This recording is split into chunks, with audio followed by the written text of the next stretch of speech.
Amen.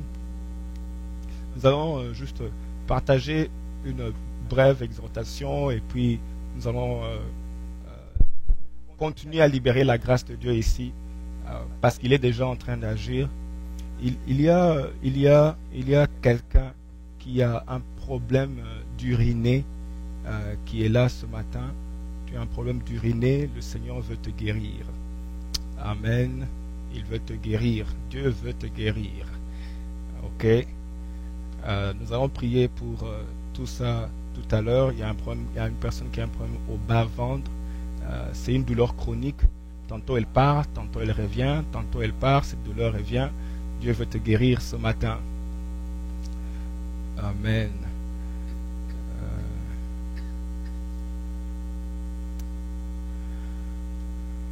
Si tu as un problème de cataracte aujourd'hui, tu vas rentrer sans cataracte.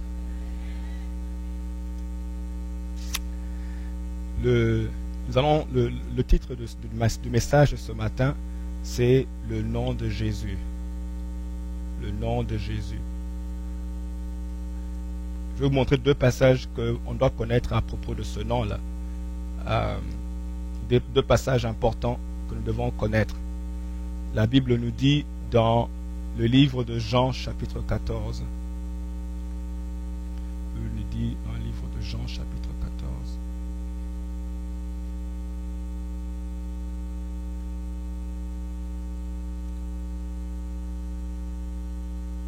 Jean chapitre 14, verset 13.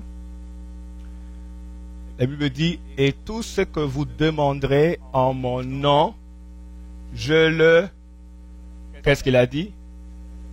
Qu'est-ce qu'il a dit? Il va faire quoi? Ça veut dire quoi? Mais ça veut dire quoi? Tu dois demander. C'est ça, non? Tout ce que lui, il veut, c'est que toi, tu demandes, et puis lui, il dit, je fais. Qui fait? Qui demande? Dis à quelqu'un, je m'apprête à demander.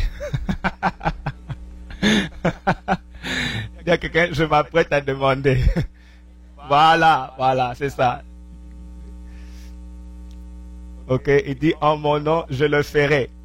Pourquoi il va le faire? Parce qu'il veut que le Père soit glorifié. Il ne veut pas qu'on dise, ah, vous allez seulement prier là-bas et puis il n'y a rien.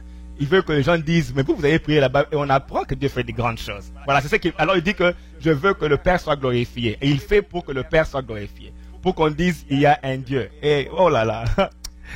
Oh Seigneur. Et puis il dit, si vous demandez quelque chose en mon nom, il insiste. Il a déjà dit ça, mais il insiste encore. 14. Si vous demandez quelque chose en mon nom, je le ferai. Ok? Dis à quelqu'un, bientôt, attends-toi dans quelques minutes, tu vas voir les choses de Dieu ici.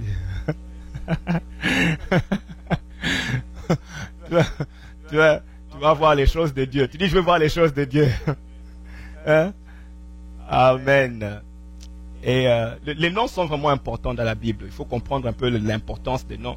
Les noms, c'est important dans le monde spirituel. Les noms sont importants parce que le nom amène le monde que la personne qui porte ce nom-là a et aussi amène ce monde-là aux gens qui l'utilisent pour l'identifier. Donc, quand tu cites le nom de quelqu'un, tu amènes le monde de cette personne-là dans ta vie. Quand tu cites ce nom-là, cette personne amène son monde dans ta vie. C'est ce qui se passe. Quand tu dis viens, je demande, si cette personne a un beau sourire, quand tu dis viens, cette personne amène son beau sourire dans ta vie. Vous comprenez? Tout ce que la personne a, elle le dépose dans ta vie quand tu l'appelles. Ok? C'est pour ça que le monde, les noms sont importants dans le monde spirituel. C'est pour ça que Dieu dit, pour dire qu'il habitera dans le temple, il dit, je mettrai mon nom, mon nom résidera dans ce temple-là. Il dit, mon nom résidera. C'est-à-dire, ici, il parle de lui. Il dit, moi, je résiderai. Le nom représente qui il est, tout ce qu'il est, tout son monde. Quand il dit mon nom, il parle de tout son gouvernement. Les anges, archanges, séraphins, chérubins, tout son monde. Quand il parle de son nom, il amène son monde. Ok? Il ne parle pas seulement de l'individu, mais tout ce qui le concerne lui vient. Alors, donc le nom devient vraiment important. Même les païens ont compris ça. Les rois païens même, il y avait le pharaon, quand il a vu que, quand il voulait que, comment s'appelle, Joseph travaille pour lui, après, quand vous vous rappelez, il a rêvé et puis il a dit, bon, ok, je veux que Joseph vienne travailler comme premier ministre. Il change le nom de Joseph en Zaphanath Panéa, qui veut seulement dire révélateur de choses cachées ou décodeur de choses à venir. Vous imaginez? Il regarde Joseph, il dit, ah, en tout cas, je veux ce monde-là dans ses palais. Il dit, voilà, Zaphanath Panéa, viens maintenant. Pourquoi? Parce qu'il sait que le nom crée le monde qu'il porte. Ok, on a fait la même chose avec les gens comme les Daniel, Meshach, Shadrach, Abednego. Ce n'est pas leur nom hébreu. Ce sont des noms que le roi babylonien a donnés. Ok, qui signifiait en fait c'est que le roi babylonien voulait recevoir. Deux. C'est pour ça qu'ils ont donné ce nom-là. Ok, le nom de Daniel est un nom associé au Dieu Jéhovah. Chaque fois que vous voyez le nom EL au début ou à la fin d'un nom, c'est Dieu. Ok. Alors El Shaddai, El Elyon, tout ça ça veut dire Dieu. Daniel, Samuel, tout ça c'est des noms d'alliance qui identifient ce que Dieu veut faire. Donc quand tu donnes un nom, tu installes tout un gouvernement. Vous me comprenez? Ok. Les noms sont tellement importants que Dieu insiste lui-même à donner insiste sur les noms. Et des fois, il insistait à donner lui-même des noms. Par exemple, il dit à Sarah, il dit à Abraham, il dit en fait à Abraham, ta femme enfantera un enfant et à partir d'aujourd'hui, tu n'appelles plus Sarah, tu l'appelleras Sarai. Il dit à Abraham, tu donneras à l'enfant le nom de Isaac. En fait, il insiste sur le nom, sur les noms à cause de leur importance. Vous imaginez le grand Dieu. Parmi les choses qu'il veut faire, c'est donner des noms. Vous voyez, il a changé le nom d'Abraham en Abraham. Il a changé le nom de Sarah en Sarai. Il a changé le nom de Pierre. Quel que soit ton âge, Dieu ne veut même pas. Dieu de fois, l'ange ne l'inquiète pas. Tu vas avoir 100 ans, il vient, il change le nom. Tout le monde t'a connu d'une manière, et puis à 100 ans, il dit c'est fini. Voilà le nouveau nom que je te donne. Ça, c'est glorieux. Hein? Il dit à Pierre, Simon, qui a été connu dans tout le quartier comme Pierre, comme Simon. Dieu vient dire non, arrête ça, maintenant tu es Pierre. Sur cette pierre, vous voyez, il dit tu es Pierre sur cette pierre. C'est-à-dire que je te donne un nom qui amène un mouvement dans ta vie, un gouvernement, les choses changent maintenant. Dis à quelqu'un, il s'apprête à changer mon nom. Dis cela.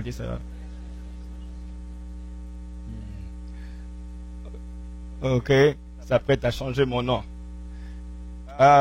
Il y a 5 choses que le nom représente. Je vous les cite rapidement. Ça va nous aider. Il y a 5 choses que le nom représente. Le nom représente. Le frère ici, oui. Lève-toi. Oui, lève-toi. Lève-toi, non, lève-toi. Oui, reste là. Dieu aime ce frère d'une manière glorieuse. J'ai rêvé de ce frère. Et quand je suis venu, je le cherchais. Je dis, mais où est-ce qu'il est? En fait, je le vois rarement. Alors je me disais, mais j'ai tellement rêvé de lui, mais où est-ce qu'il est là? Est-ce qu'il est là? Puis quand je t'ai vu, j'ai directement entendu que je te dise qu'il t'aime beaucoup. Il t'aime beaucoup et il veut que je te dise que tu dois le servir. Tu es appelé à servir Dieu. Il y a beaucoup de vies qui sont transformées par toi. La parole de Dieu sur tes lèvres va transformer la vie de plusieurs personnes. À cause de toi, beaucoup de vies seront restaurées. Amen. Que Dieu te bénisse. Dieu te bénisse. Il y a 5 choses que le nom représente. Merci Jésus. La première chose, c'est la nature ou le caractère de la personne. Quand tu appelles le nom de la personne, tu actives son caractère ou sa nature. Par exemple, dans 1 Samuel 25, il est dit, ici c'est la femme de Nabal qui parle, elle dit, car il est comme son nom. Il est comme quoi? Il est comme quoi? Son nom le représente, ou il est égal à son nom. Nabal est son nom, et il y a chez lui de la folie. Donc, il avait le nom Nabal qui voulait dire folie. Vous comprenez? Donc, en tout cas, c'est quel nom? Ok. Dis à quelqu'un, je veux changer de nom. Hein? Et si ton nom vraiment est bizarre, tu changes ça. Ou tu délis les choses qui sont dans ce nom-là. Enlève ces choses-là. Comme ça, tu peux continuer à le porter sans les ingrédients qui viennent avec. Ok. Genèse 27, 36. Dieu dit, Ésaü dit ceci. Et est-ce parce qu'on l'a appelé du nom de Jacob qu'il m'a supplanté 2 fois. Jacob voulait dire escroc et il a escroqué son frère 2 fois. Ok. Donc, vous comprenez. Et son frère dit, ah, il fallait que je fasse attention à son nom pour traiter, avant de traiter avec lui. Donc, le nom représente quoi?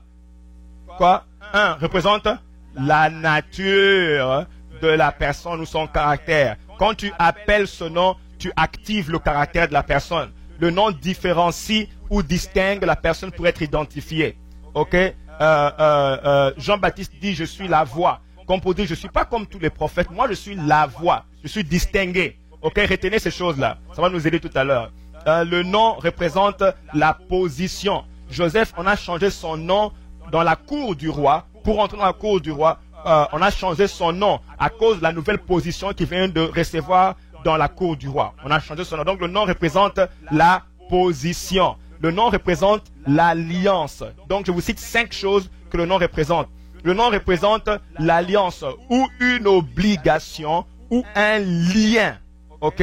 Le nom représente un lien, une obligation ou une alliance que cette personne-là porte sur elle. Le nom représente le lien ou l'obligation ou l'alliance que la personne porte sur elle.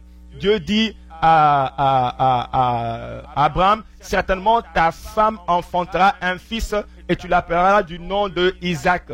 J'établirai mon alliance avec lui. Ça veut dire que chaque fois qu'on appelait Isaac, cela rappelait à Dieu que Dieu est en obligation envers Abraham pour le bénir. Vous comprenez? Isaac était le symbole ou était le monument que Dieu a placé dans la vie d'Abraham pour le rappeler que les promesses vont s'accomplir. Vous comprenez? Donc chaque fois qu'Abraham dit Isaac, il crie le nom d'Isaac, ça rappelle à Dieu, voilà, j'ai une alliance avec lui, je suis obligé. Dis un peu, je suis obligé. Ok? Je suis obligé. Rends-moi un service, je vois que les gens sont en train de se regarder là-bas, et j'ai oublié de peigner les cheveux. Est-ce qu'on peut enlever les gens? Voilà, montez-moi, voilà. J'ai vu les gens qui disent, ouh! Donc, je n'ai pas mis la poudre aujourd'hui. Oubliez ça et suivez. Le nom détermine les capacités ou fonctions de la personne. Ce que la personne fait. C'est pour ça qu'on a appelé Jean-Baptiste, Jean-Baptiste. Parce qu'il baptisait. Alors on a donné le nom de Jean-Baptiste. Pourquoi? Le nom là représente cette capacité où il a été délégué, ordonné, autorisé. Ok? Le nom représente ce que tu as eu le droit de faire. Ok? Faut pas penser que le nom que tu as là, c'est le même nom que tu portes spirituellement. Il y a un autre nom que tu portes spirituellement. Ok? Le nom que tu portes spirituellement, c'est le nom que tu as reçu qui te donne l'autorisation ou l'ordination de faire certaines choses. Nous sommes ensemble jusque-là. Et des fois, c'est bien de connaître quel nom tu portes, par quel nom Dieu t'appelle, comment est-ce que Dieu ordonne. Dieu dit ceci à Jérémie, j'étais ordonné et consacré prophète. Le nom qu'il donne représentait le titre ou l'appel qu'il avait. J'étais ordonné prophète. Et puis il dit, comme j'étais ordonné comme ça, avant même que tu ne viennes, que tu sois sorti, j'étais établi prophète. Et puis il dit, tu iras auprès de qui je t'enverrai, tu diras ce que je t'ordonnerai, je mets des paroles dans ta bouche, regarde, je t'établis aujourd'hui sur les nations pour arracher tout ça. Il dit un peu les choses qu'il sera capable de faire à cause du nom qu'il porte. Ça va? Ok. Le nom, maintenant, nous sommes en train de parler du beau nom de Jésus-Christ. Quel est le monde que ce beau nom crée en nous? Avant de vous parler d'abord de ce que ce beau nom crée en nous, quel est le monde qu'il crée en nous, je veux vous dire d'abord que c'est le nom de Jésus est le nom le plus populaire et qui est connu sur cette terre. Ce nom-là a été traduit en 6000 langues et tous les jours on ajoute des langues sur cette liste-là. Ce nom-là, c'est le nom le plus beau, le nom le plus déclaré, confessé sur la planète Terre. Ce nom-là a dominé l'histoire de l'humanité, plus que tout autre nom. Sa biographie est racontée on parle de lui partout. Même les gens qui n'aiment pas parler de lui parlent de lui. Et on mentionne son nom partout. Jésus, c'est le plus grand phénomène qui n'a jamais entré dans ce monde. À cause de lui, on a dû réviser le calendrier pour dire que tout commence par lui. On remet tout à zéro pour dire maintenant c'est à partir de maintenant vraiment que la vie va commencer. On dit c'est à partir d'aujourd'hui. Dès qu'il entre dans ton monde, la vie commence. Dis à quelqu'un, la vie a commencé, la vie a commencé. Dès qu'il entre dans ton monde, le calendrier reprend. Les choses commencent quand son nom est annoncé. Il a le nom le plus beau. On a essayé de sortir son nom des écoles, mais on n'a pas pu sortir son nom des pensées de l'homme. Oui, parce que c'est le seul nom qui sauve l'humanité. Acte 4:12, il dit, il n'y a de salut en aucun autre nom. Tu peux appeler tes avocats, appeler tes médecins, appeler tous les autres noms, mais Dieu dit, ça ne m'intéresse pas. Jusqu'à ce que tu auras appelé l'autre nom là, le nom de Jésus. Car il n'y a sous le ciel aucun autre nom qui a été donné parmi les hommes par lequel nous devions être sauvés. Sauver ici inclut guérison, salut et tout ce que Dieu a pour nous. Donc il dit seulement appelle c'est tout ce que Dieu dit. Dit appelle ce nom-là et tu vas voir. Il dit appelle le nom et tu vas voir. Dis un peu à quelqu'un, je m'apprête à appeler le nom. Je m'apprête à appeler. Oh, je m'apprête à appeler le nom. Je m'apprête à appeler le nom. Il a été invoqué par les rois, il a été invoqué par les gouverneurs, il a été invoqué par les empereurs, les présidents l'ont invoqué. Ah, des grands rois comme le César qu'on appelle Constantin, le roi Constantin l'a invoqué. La Bible dit, d'abord il a maltraité le plus grand, la plus grande, comment on appelle ça, génocide de persécution, génocide des chrétiens. Ont pris place sous Constantin en Rome. Et c'est le même Constantin qui après se convertit, dit non, c'est le nom de Jésus, attendez. Il change même de capitale pour laisser tous les païens aller mettre la capitale à Constantinople pour dire maintenant nous sommes chrétiens. Pourquoi? Il a reconnu la grandeur de ce nom-là. Il a reconnu que tout genou doit fléchir devant ce nom-là. Dis un peu le nom de Jésus. Pourquoi malgré tout ce qu'on a fait pour éliminer ce nom continue à augmenter en grandeur, ce nom continue à être sur les lèvres des gens? Pourquoi on n'a pas pu l'éliminer? Mais c'est simple, c'est à cause de ce que ce nom l'a fait. Les gens qui l'ont appelé n'ont jamais été déçus. Ce nom qui est cité, les gens qui ont découvert ce que ce nom ont fait, l'ont gardé, ne peuvent pas le laisser. Laissez-moi vous dire 5 choses que ce nom-là représente. Je parlais de 5 choses. Le nom représente quoi? La nature de la personne qui le porte.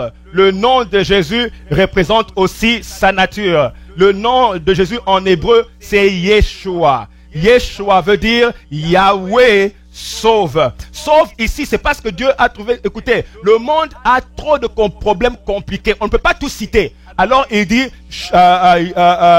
Yeshua, qui veut dire je prends tous les problèmes dans sauver là. Il y a tout ce que tu peux citer, tout se retrouve dans sauver. On est ensemble jusque là. Alors il dit je m'appelle Yeshua. Je vais déterminer mon caractère. Ça veut dire j'aime sauver. Vous comprenez? Je vous dis qu'est-ce que j'aime faire. Ma nature me pousse à sauver. Quand tu me rencontres, le travail que je ferai, ça sera de sauver, de restaurer, d'augmenter, de restaurer. Tout ça montre de délivrer. C'est ce que j'aime faire. Donc quand tu dis Yeshua, dis un peu Yeshua. Quand tu dis Yeshua, tu as activé sa nature. Il ne peut pas se dénier. Comment on dit dénier? Il ne peut pas se dénier. Quand tu dis Yeshua, il commence le travail. Quand tu dis Yeshua, il fait ce qu'il aime faire. Et il dit, c'est dans mon nom. Écoute, mon nom, c'est Yeshua. Ça veut dire, ce nom dit ce que j'aime faire. Ok, c'est pour ça qu'on l'appelle le sauveur. Parce qu'il aime les gens pour les sauver. Sa nature est amour. Son amour ne laisse personne retourner tel qu'il est venu. L'amour de Jésus ne va pas te laisser rentrer tel que tu es venu ce matin. Gifle quelqu'un, tu dis il m'aime trop. Gifle quelqu'un, tu dis il m'aime trop, il m'aime trop. Son amour ne va pas me laisser rentrer tel que je suis venu. Il m'aime trop. Dis à quelqu'un il m'aime trop. Bien-aimé, Dieu n'a pas de problème de ce que tu as fait hier. Ça ne l'inquiète pas, ça ne le dérange pas. Bien-aimé, les prostituées sont allées vers lui. Les marginalisés comme les lépreux sont allés vers lui. Les petits-enfants sont partis. Les vieux monsieur sont partis. Les professeurs sont partis. Les Nicodèmes sont partis. Les riches avec les biens mal acquis sont partis. Il reçoit tout le monde. Dis un peu, il reçoit tout le monde. Ce matin, je vais l'appeler, je vais le recevoir. Ce matin, tu l'appelles, il te reçoit. Il ne rejette, la Bible dit ceci, il ne rejette pas ceux qui viennent à lui. Il dit, je ne mettrai pas dehors celui qui vient à moi. Et puis il dit, venez à moi, vous tous qui êtes fatigués. Dis à quelqu'un, je vais à lui, je vais à lui. Dieu dit à quelqu'un, je vais à lui.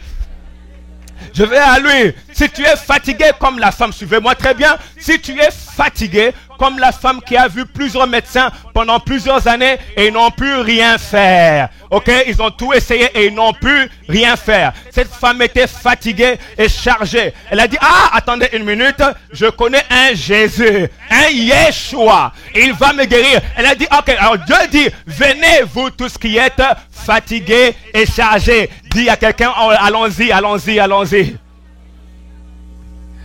Ok, et puis il dit, je vous donnerai le repos. Ok, sa nature, c'est qu'il aime sauver et ne laissera personne rentrer comme il est venu. Écoutez ce que David dit. David a causé beaucoup de complications. David, vous connaissez sa vie. Il a les péchés bizarres, meurtriers, comme vous voulez. Donc, veut citer tout ce qu'il veut. Mais Dieu continue à le garder. D'ailleurs, David dit ceci. Il m'a mis au large. Il m'a sauvé parce qu'il m'aime. Et le problème, c'est ceci. Dieu n'a pas le problème, c'est que tu veux. Il t'aime. Dieu t'aime. Dieu t'aime. Son amour est tellement passionné qu'il ne peut pas te laisser décomposer, compliquer, abandonner. Non, non, non. T'abandonnes pas, ne te délaisse pas. Il a envie de finir le travail de Yeshua dans ta vie. Vous me comprenez un peu? Il y a un serpent qui a mordu, je crois que c'était un scorpion. Je crois que c'était un scorpion, et je sais pas, une chèvre, ou je sais pas qui. Le scorpion devait tous aller d'une rive à une autre. Alors, ils montent tous sur un bateau, et ils sont en train de partir. D'abord, le scorpion dit, la chèvre dit, mais si on part ensemble, est-ce que tu vas me mordre? Oh, dit non, non, en tout cas, on a besoin, on doit aller, je ne peux pas te mordre parce que j'ai besoin de toi. Dit, ok, ça c'est mon bateau, donc tu viens. Dès qu'il monte, le scorpion dit, je dois mordre. Non, mais il dit, mais tu m'as promis. Il dit, oui, je sais que je t'ai promis. Mais ma nature, pardon, c'est plus fort que moi. Mais la chèvre commence à dire, mais attends, on s'est mis d'accord. Je dis, je sais qu'on s'est mis d'accord. Je sais, mais ma nature, pardon, je te même un peu, que je te c'est ma nature, vous comprenez? Dieu aussi, quand il vient dans ta vie, dit, je ne peux pas te laisser comme ça. Ma nature, c'est Yeshua. Oh, je ne peux pas te laisser. Dis un peu Yeshua. Dis-le bien, Yeshua. C'est ça ma nature. Je dois faire ce que je suis venu faire. Dis à quelqu'un, il va faire encore. La nature, ton nom te différencie, te distingue et t'identifie. Ton nom t'identifie, te sépare des autres personnes. Ok? Dieu dit ceci, quand on annonce la venue de Jésus, il dit Jacob engendra Joseph, l'époux de Marie, de laquelle est né Jésus, qui est appelé Christ. Ça veut dire qu'on devait l'identifier. Pourquoi? Parce qu'il y avait beaucoup de Jésus du temps de Jésus. C'est un nom commun. Hein? Beaucoup de Jésus, beaucoup de gens qui portaient le nom de Jésus. Dans le livre de Acte 9, on parle d'un Jésus qu'on appelait Bar Jésus. Et puis Paul parle d'un Jésus qui était son collaborateur qui s'appelait Jésus Justus. Donc il y avait le nom Jésus, c'est un nom commun. Et donc il y avait beaucoup de Jésus. Mais il fallait donc distinguer de qui on parle. Vous comprenez? Alors, tu peux avoir rencontré beaucoup de gens, que ce soit avocats, médecins, amis, qui ont promis d'être capables de faire certaines choses qu'ils n'ont pas pu faire. Jésus te dit, lui n'est pas comme tous ces gens-là. Lui, il a vaincu la mort, tu peux lui faire confiance. Ok? Bien aimé, distinguer le nom est important. Ça fait une grande différence. Vous savez, beaucoup de gens qui font le ministère de la délivrance, il y a des fois des démons qui résistent et puis changent de stratégie. Au lieu de dire au nom de Jésus seulement, ils disent au nom de Jésus de Nazareth. On identifie et à ce nom-là, beaucoup de démons se disent, il sait de quoi il parle. Pourquoi? On n'a pas seulement cité, mais il y a une conviction et tu sais de qui tu parles. Et tu peux dire Amen, l'homme de Galilée. Vous savez que dans Marc 10, 46, Bartimée, écoutez ce que Bartimée, l'histoire de Bartimée. La Bible dit qu'ils arrivèrent à Jéricho et lorsque Jésus sortit avec ses disciples et une assez grande foule, il y avait une grande foule. Écoutez, le fils de Timée, qui s'appelait Bartimée, mendiant aveugle, était assis au bord du chemin. Le gars ne pouvait pas voir. Mais écoutez, la Bible dit, il entendit que c'était Jésus de Nazareth. Écoutez, il y avait beaucoup de Jésus. Tous les autres Jésus ne peuvent rien faire. Bien aimé, écoutez, la Bible dit, malheur à l'homme qui met sa confiance en l'homme. Tu ne peux pas mélanger Jésus avec tous les gens que tu connais. Il n'est pas comme tous les gens. Oh mon Dieu. Il n'est pas comme tous les gens que tu connais. Il n'est pas comme tous les gens que... Laissez-moi répéter. Il n'est pas comme tous les gens que tu connais. Il n'est pas. Dis à quelqu'un, il n'est pas comme tous les gens que tu connais là. Il n'est pas. C'est pour ça que dans cette église, on chante « Tu es Dieu, tu n'es pas un homme. Tu es Dieu, tu n'es pas un homme. Tu es Dieu, tu es Dieu, oh. Tu es Dieu, tu n'es pas un homme. » On veut identifier à qui on a affaire. Nous ne sommes pas en train nous ne sommes pas en dialogue avec un homme. Nous sommes en dialogue avec celui qui promet et sa main droite le vient en aide. Il agit. Dis un peu un bon amen. Ok, le nom représente ce que j'ai dit en troisième, c'est l'école, la classe. Le nom représente la position. Le nom représente la position que tu portes. Une position, c'est la place que tu occupes dans l'ordre et la hiérarchie. Sur l'échelle du plus fort au moins fort, ou sur l'échelle du plus capable au moins capable, ou sur l'échelle du plus puissant au moins puissant, il y a un ordre. Et le nom de Jésus a reçu, la place, la position la plus élevée. La Bible dit au-dessus de toute domination, toute autorité, toute puissance, toute dignité, tout nom qui se peut nommer, non seulement dans le siècle présent, mais encore dans le siècle à venir, il a tout mis sous ses pieds. Il a tout mis sous ses pieds. Écoutez bien aimé, Dieu dit ceci. Cite tout ce que tu vas citer. Cite les présidents, cite les empereurs, cite tout ça. Attends une minute. Cite aussi les grands noms compliqués des maladies. Hier, le docteur Christine nous a donné des listes de maladies. Il y en a même que tu ne peux pas citer. Si tu les cites, c'est avec accent. Si tu les cites, c'est compliqué. Des noms vraiment compliqués, ils sont longs comme ça. Mais Dieu dit, cite-moi tous les noms que tu cites. Tous ces noms-là, je les ai mis à mes pieds. J'ai mis tous ces noms sous mes pieds. Qu'est-ce que ça veut dire? J'ai une position plus élevée que ces noms-là. Il donne des ordres à toutes ces choses et toutes ces choses lui sont soumises. Soumises. Sous. Ça veut dire mise en dessous de lui. Soumise. Dis à quelqu'un, ton problème là lui est soumis. Dis à quelqu'un ça. S'il donne les ordres à ton problème, le problème doit se soumettre. Bien aimé, tout à l'heure, quand tu commences à dire Jésus, ton problème commence à trembler. Les fondements de ton problème commencent à trembler. Les racines de ton problème commencent à... les racines de ton problème commencent à trembler. Parce qu'il a tout mis sous ses... il a tout mis sous ses pieds. Dis, il a tout mis sous ses pieds. La Bible dit, c'est pourquoi aussi Dieu l'a souverainement élevé. Il lui a donné le nom qui est au-dessus de tout nom, afin qu'au nom de Jésus, tout genou fléchisse, tout dans les cieux et sur la terre et sous la terre. Bien-aimé, il n'y a pas un domaine que Christ n'a pas contrôlé. Il contrôle tous les domaines. Il est dans les cieux, il contrôle. Sur la terre, il contrôle. Va en dessous de la mer, il est aussi là-bas. David dit, tu es partout, tu es partout. Quand je me lève le matin, tu es là. Quand je vais dormir, tu es là. Bien-aimé, il est partout et il contrôle tout. Il contrôle tous les domaines. Dis un peu un bon amen. Quand tu invoques ce nom-là, il s'impose sur tous les autres noms qui puissent être cités dans ta vie. Tout ce qui est cité dans ta vie doit obéir à ce nom-là. Tout ce que tu vas citer va obéir. Dis aujourd'hui, ils vont tous obéir.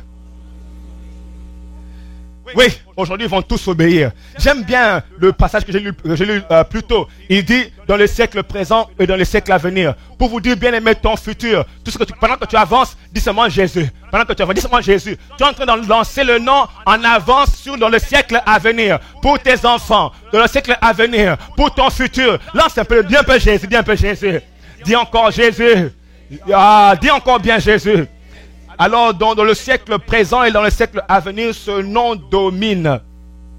Les disciples se sont rendus compte qu'ils ne pouvaient pas faire de choses sans Jésus, sans ce beau nom. Qu'est-ce qu'ils ont fait? Là, ils avaient connu un problème compliqué. Le problème s'appelait tempête. Le nom s'appelait tempête. Vous savez qu'aussi aux États-Unis, on donne des noms aux tempêtes. On dit Catherine, Sandrine, même Sandy. On même donne de sobriquet Sandy. On dit Sandy, on donne des noms là. Alors Jésus dit, ok. Une minute. Comment s'appelle votre tempête? Elle s'est levée contre vous. Les disciples ont appelé Jésus. Ils ont dit Yeshua, viens. Quand ils ont dit Yeshua, viens, Yeshua, lui, il a l'autorité, le pouvoir de ordonner aux tempêtes. Donc tout ce que tu as à dire, c'est Yeshua. Quand il vient, il parle aux tempêtes. Bien aimé, il parle à tout. Il parle au mur, aux briques, il parle au boss, au patron, il parle à tout. Il parle à ton estomac, à l'œsophage, aux genoux. Il parle à tout, bien aimé. Au maux de tête, au sinus. Il parle à tout. Il parle aux cataractes. Il parle au mal de gorge. Il parle au problème de poitrine. Il parle à tout. Il parle au cancer, il parle à l'hypertension, il parle il parle à tout, il parle à tout. Cite le nom de la maladie, il va parler à cette maladie. Et il parlera à la maladie.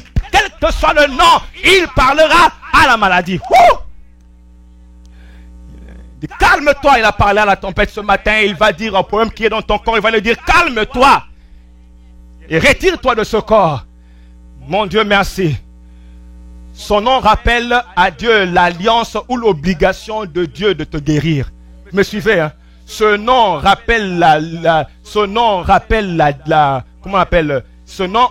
l'alliance ou l'obligation. Je dis que le nom était un monument.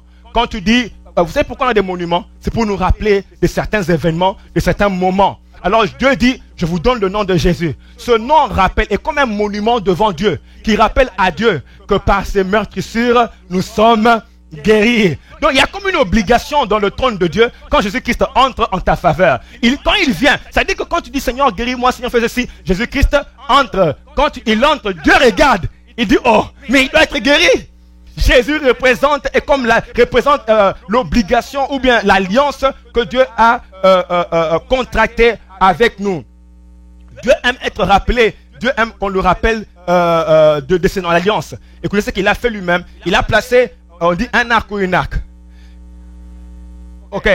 Un ou arc. Il a placé arc dans la nuée ou dans le ciel. Il a placé l'arc et il dit ceci. J'ai placé mon arc dans la nue et il servira de signe d'alliance entre moi et la terre. Laisse-moi te dire ceci. Ce matin, quand tu vas dire Yeshua, tu rappelles à Dieu que tu ne peux pas rester comme tu es. Et Dieu sait ça. Quand tu dis Yeshua, Dieu dit tu as appelé le nom qui me rappelle que tu dois sortir de cette condition. Est-ce qu'on peut dire Amen? Le nom de Jésus rappelle l'alliance parce qu'il dit c'est par ses meurtrissures que nous sommes guéris. Écoutez, Bartimée, fils de Timée, a dit, il a appelé Jésus dit fils de David. Parce qu'en fait, Israël avait une alliance avec Dieu dans la personne de David. Dieu avait fait une alliance avec David pour dire que ton trône demeurera éternellement. Donc, à cause de David, quand on dit fils de David, c'est pour dire ton gouvernement. Je dis, fils de David, amène ton gouvernement. Ok? Amène ce gouvernement-là qui est un gouvernement de paix, de joie, d'augmentation, de justice. Fils de David, tu es le fils de David. Il y a une alliance entre nous et ta maison. Est-ce que vous me suivez? Ok? Et la Bible dit ceci. Lui qui n'a point épargné son propre fils, mais qui l'a livré pour nous tous, comment ne nous donnera-t-il pas tout aussi, toutes choses avec lui? Comme pour dire, c'est par lui. Ce nom-là nous rappelle Dieu qu'il s'est obligé à donner toutes choses par ce nom-là. Ok, ce nom, je dis, représente en dernier les capacités. Ok, il représente en dernier les capacités. Dans le temps, on disait, on demandait, je ne sais pas si on le fait toujours, mais on demande toujours à quelqu'un, qui t'a envoyé? Comme pour dire, on veut savoir si il y a la capacité d'accomplir ce que tu vas faire. Ok, le fils de vous connaissez Oral Robert. Ok, c'était un grand évangéliste dans le temps, très très connu. Et dans le temps, son fils venait de terminer l'université et voulait acheter une voiture. Il va au dealership et il demande d'acheter la voiture, mais on lui dit écoute, tu n'as pas assez d'argent, tu n'as même pas de crédit, tu viens de terminer l'école. Il réfléchit, mais voulait la voiture.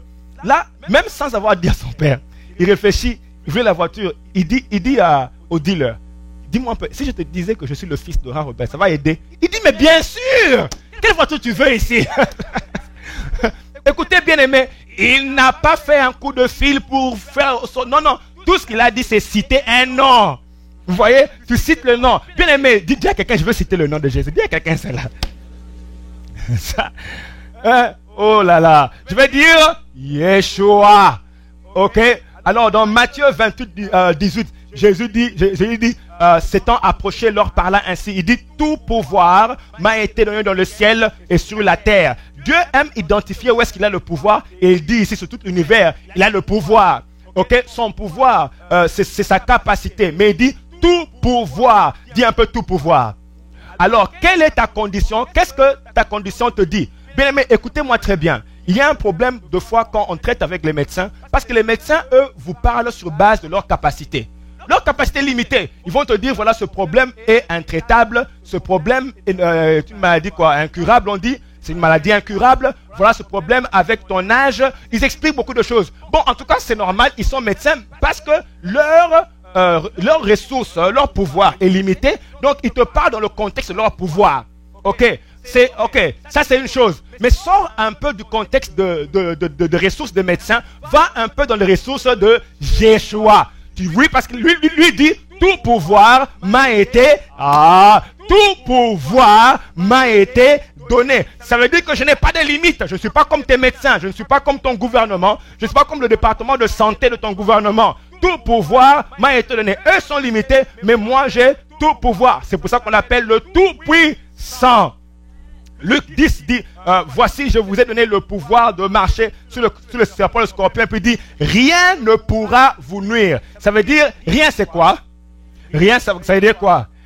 Rien, ça veut dire quoi? Écoutez-moi bien aimé. Quel que soit ce que tu as, écoutez, j'insiste, tu peux avoir une condition que tu as préféré accommoder dans ta vie parce que les médecins t'ont expliqué. Mais ici, dans ma Bible, il dit rien. Rien, c'est quoi? C'est vrai qu'on dit non, bon, écoutez, vous voyez les problèmes comme hypertension. Vous voyez ces choses-là, bon, ça reste. Prends seulement les médicaments accommodes. Bon, tu peux le faire si tu veux. Mais Dieu dit, lui, il dit, selon mon gouvernement et mes ressources, rien. Rien.